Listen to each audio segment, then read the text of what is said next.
누가복음 22장 26절입니다. 그때 너희가 말하되 우리는 주 앞에서 먹고 마셨으며 주는 또한 우리의 길거리에서 가르치셨나이다 하나, 사람들은 그리스도와 교제를 나누었고 가르침을 받았다고 합니다. 분명히 가르치는 길로 갔지만 그리스도와 아는 지점까지 가지 않았습니다. 그리스도를 아는 지점은 묵은 땅을 기경하여 씨를 받는 지점까지 이르는 것입니다. 생명이신 분과 함께한 경험이 없어서 생명의 일에 대하여 알지 못한 것입니다. 생명의 씨를 간직하지 않아 생명 현상이 일어날 수 없었던 것입니다. 누가복음 13장 27절 말씀입니다. 그가 너희에게 말하여 이르되 나는 너희가 어디에서 왔는지 알지 못하노라. 행악하는 모든 자들아 나를 떠나가라 하리라. 너희가 어디서 왔는지 알지 못한다고 합니다.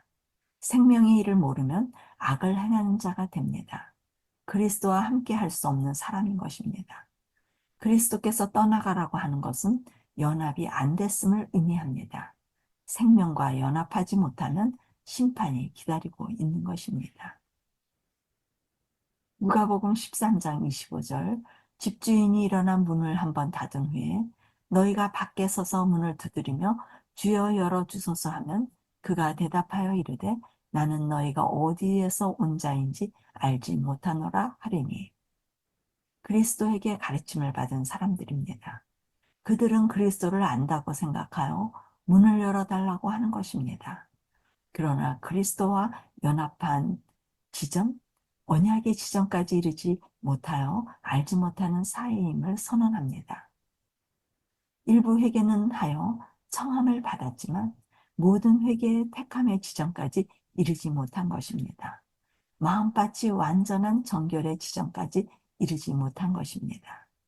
아직도 마음밭의 묵은 땅이 온전히 기경되지 않아 돌들과 가시와 잡초들이 남아있어서 하늘농부가 씨를 뿌리지 않은 상태인 것입니다. 마음의 이기심과 교만과 욕심과 자아사랑과 자존심이 강한 마음밭입니다.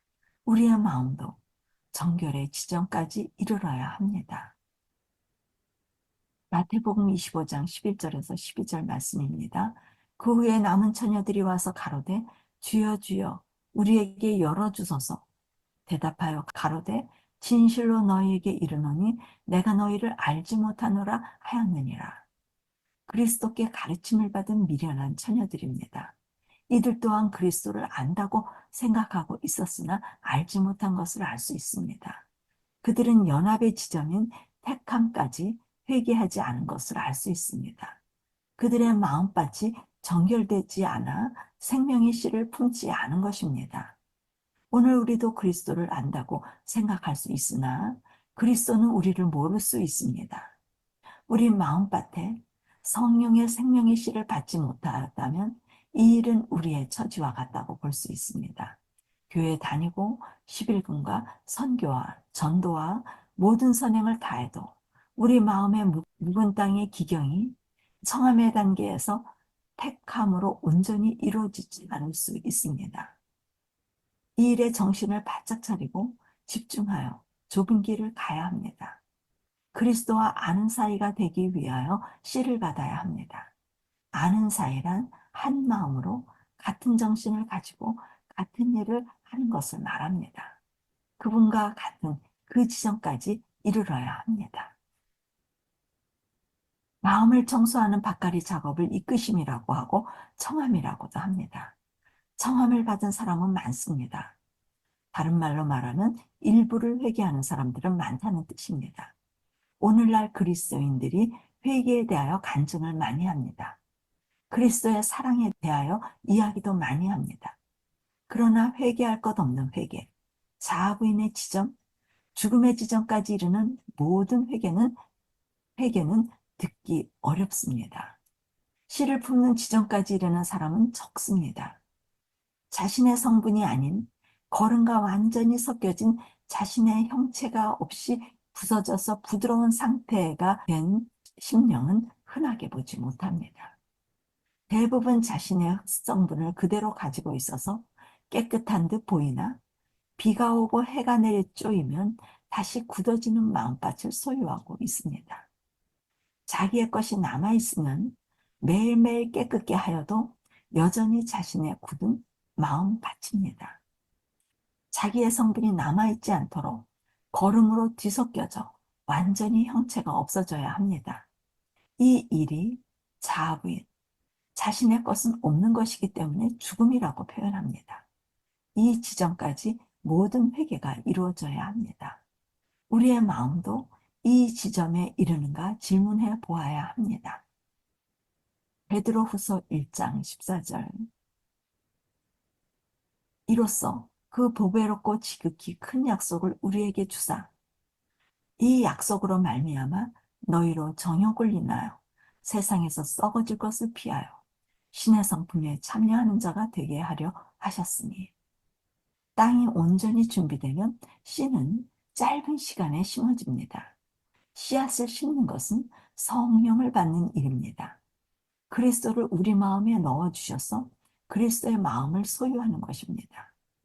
옥토가 씨를 받는 것을 칭의 혹은 의롭다 하심이라고 합니다. 다른 말로 택하심이라고도 합니다. 깨끗한 옥토 속에 성령으로 생명의 씨를 심으면 새로운 피조물이 되는 것입니다. 이제는 생명과 경건에 속한 큰 약속인 신의 성품에 참여하는 신성을 소유한 사람이 되는 것입니다. 이제부터 영적 생활이 시작될 수 있으며 많은 생명체에게 아름답고 유익한 열매를 결실하는 그리스도인의 성장이 이루어질 수 있는 것입니다. 이것을 성화라고 합니다. 성화는 딱딱한 자아는 죽음으로 사라지고 그리스도를 품을 수 있는 부드러운 옥토에 떨어진 생명의 씨가 자라나는 것입니다. 농사를 지어 보신 분들은 잘 아실 것입니다. 생명력이 얼마나 강한지. 옥토에 심겨진 싹은 약해 보이지만 뿌리가 옥토에 박혀 환경이 마련되어지는 한 결코 죽지 않습니다. 시간이 지날수록 왕성한 생명력은 충만하다고 표현할 수밖에 없습니다. 이것이 성령 충만입니다. 생명이 있을 때만 적절한 표현이라고 할 수 있습니다. 우리 인간의 마음은 갈수록 메말라가는 현상이 일어나지 결코 충만함이 이루어질 수 없습니다. 오로지 생명이 있을 때만 성령 충만함이 이루어집니다. 식물이 살아있는 한 항상 충만합니다. 이것이 거룩입니다. 생명 자체가 거룩한 것이며 아버지의 온전하신 같이 온전하라는 말씀이 이루어지는 것입니다. 씨앗을 품고 있으면 그때부터 온전한 것입니다. 많은 결실은 자연히 따라오는 현상입니다. 이 조건은 항상 옥토가 유지되어야 합니다. 옥토란 자아가 부인된 마음으로 날마다 옥토를 유지하면 나는 날마다 죽노라는 고백이 자연스러운 것이 되는 것입니다. 딱딱하고 기경되지 않은 이기심으로 뭉쳐진 땅은 깨끗하지 않아서 날마다 죽노라고 고백할 수 없습니다. 날마다 죽노라고 고백하는 땅은 항상 정결하고 깨끗한 땅을 말합니다. 많은 그리스도인들은 자아는 여전히 죽지 않고 살아있으면서 날마다 선한 길을 선택하여 자아 부인을 하면 된다고 생각합니다. 그러나 날마다 죽음을 선택하기 이전에 옥토부터 만들어져야 합니다. 옥토로서 씨이신 그리스도를 품지 않은 마음은 날마다 자아 부인을 선택할 수 없습니다. 이미 자아가 부인된 사람만 하나님의 영으로 법이 새겨져서 그리스도의 사상이 지배하게 됩니다. 그래서 날마다 자아 부인의 선택이 가능한 것입니다. 자아가 살아있는 한 자아 부인을 선택하는 것 같은 일들은 모두 이기심이 동기가 됩니다. 좋은 일, 선한 생각, 선한 행위들이 모두 자기의 의라고 합니다. 이것은 하나님의 의가 아닙니다. 자기의 의와 하나님의 의의 차이는 옥토가 되었느냐, 여전히 딱딱한 묵은 땅이 되었느냐의 차이라고 볼 수 있습니다. 교회를 나가느냐, 안 나가느냐, 눈에 보이는 차원의 이야기가 아닙니다. 하나님의 영이 임하였느냐, 영이 없느냐의 차이로 이것은 옥토를 경작하는 구원에 관한 이야기입니다. 요한복음 12장 24절 말씀입니다. 내가 진실로 진실로 너에게 이르노니 한 알의 밀이 땅에 떨어져 죽지 아니하면 한 알 그대로 있고 죽으면 많은 열매를 맺느니라. 밀이 옥토에 떨어지면 죽음의 일이 일어납니다. 죽음 후에 부활의 일이 열매를 맺는 일입니다. 그러면 천국의 삶을 살게 됩니다. 옥토가 아니면 밀알이 그대로 죽지 않고 있게 됩니다. 그러면 열매가 없게 됩니다. 그리스도께서 회개하라고 호소하십니다. 그래야 옥토가 되어 씨가 심겨지고 천국이 우리의 것이 될 수 있습니다. 회개는 죽음을, 천국은 부활의 삶을 말하며 씨가 심겨진 이후에 생명의 일이 일어난 것을 부활의 삶이라고 합니다. 로마서 7장 9절에서 10절 말씀입니다. 전에 율법을 깨닫지 못했을 때에는 내가 살았더니 계명이 이름에 죄는 살아나고 나는 죽었도다. 생명에 이르게 할 그 계명이 내게 대하여 도리어 사망에 이르게 하는 것이 되었도다. 율법을 깨닫지 못했을 때에는 내가 살았다고 합니다. 율법을 알지 못했을 때에는 쉼터의 넓은 초원과 같이 자신의 마음의 밭이 아름답게 보인 것입니다. 새파란 잔디는 비옥하고 기름진 땅으로 보였던 것입니다. 계명이 오니까 죄는 살아나고 나는 죽었다고 합니다. 트랙터와 도끼가 아름다운 땅을 파헤쳐 보니 비옥한 옥토가 아닌 것이 드러나게 된 것입니다. 엄청난 이기심의 돌밭으로 죽은 존재인 것을 그제서 알게 된 것입니다. 자신에게 선한 것이 없다는 것을 알게 된 것입니다. 육신에 속하여 죄에 팔려 있는 것을 고백하게 되는 것입니다.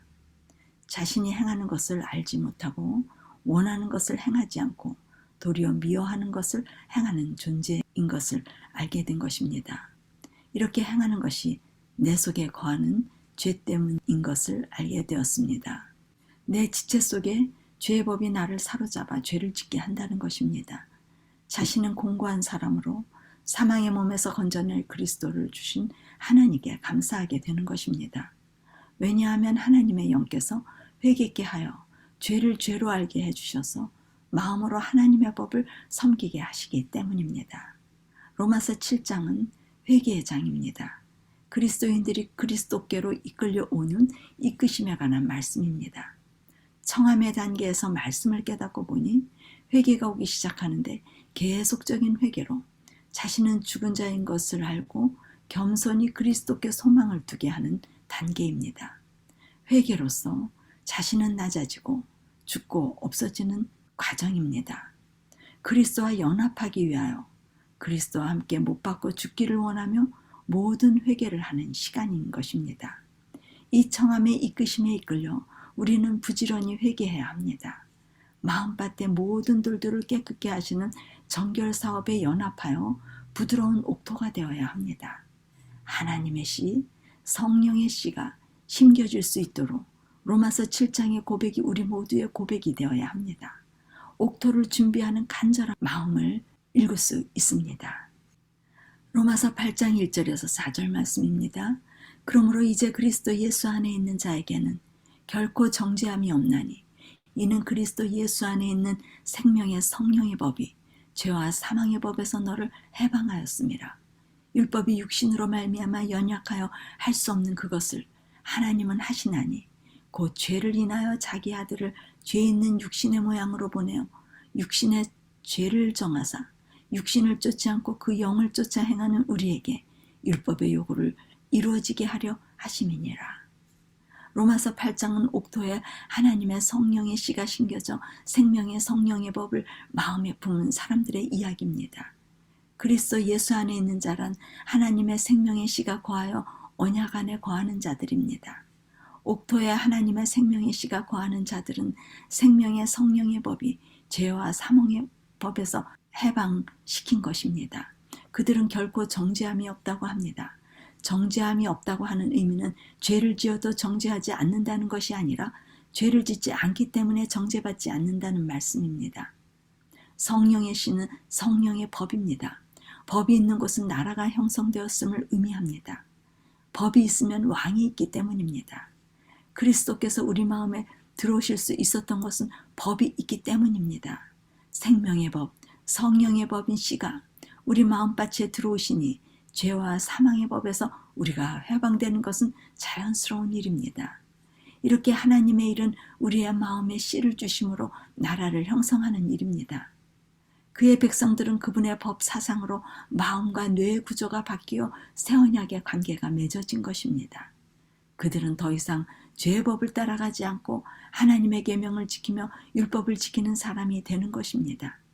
이 일은 우리의 힘으로 되는 일이 아니고 우리가 회개함으로 하나님께서 우리 안에 씨를 주심으로 이루어진 일입니다. 이 씨를 주시는 것은 창조의 능력으로 이루어지는 일입니다. 이것이 하나님의 일입니다. 씨가 없는 돌밭에 회개의 영의 역사에 따라 부지런히 회개로서 연합할 때 마침내 성령의 임재로 옥토에 씨가 품어지는 것을 말합니다. 하나님이 하시는 일은 육신의 죄의 법에 사로잡힌 죄인이 믿음으로 정결케 되도록 모든 회개를 하면 씨, 곧 법을 마음에 기록해 주심으로 죄인의 마음이 아닌 그리스도의 마음과 정신이 되게 하시는 일을 합니다. 그러면 율법이 요구하는 원수를 사랑하는 계명이 지켜지게 되는 상태가 되는 것입니다. 이제부터 날마다 자아가 죽을 수 있는 마음이 된 것입니다. 날마다 죽는다는 의미는 죽음은 깨끗하게 됨을 의미합니다. 그리스도와 함께 죽었다는 것은 자신이 없고 비워져서 깨끗함을 의미합니다. 곧 그리스도께서 주인이 됨을 의미합니다.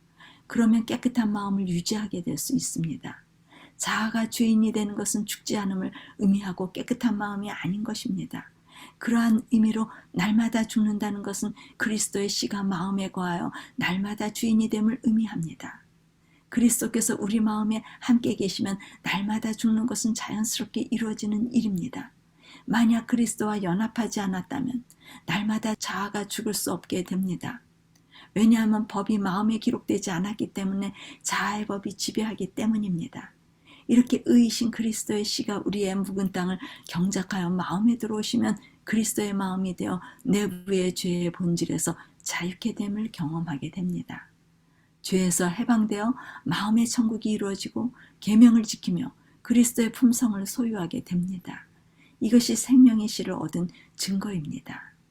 이 시간 마음의 묵은 땅을 기경하자라는 제목의 말씀을 통하여 우리의 심령의 묵은 땅을 경작한 후에 그리스도의 씨, 곧 의를 비처럼 내려주신다는 약속이 우리 모두의 마음에 이루어지시길 바라고 말씀을 마치겠습니다.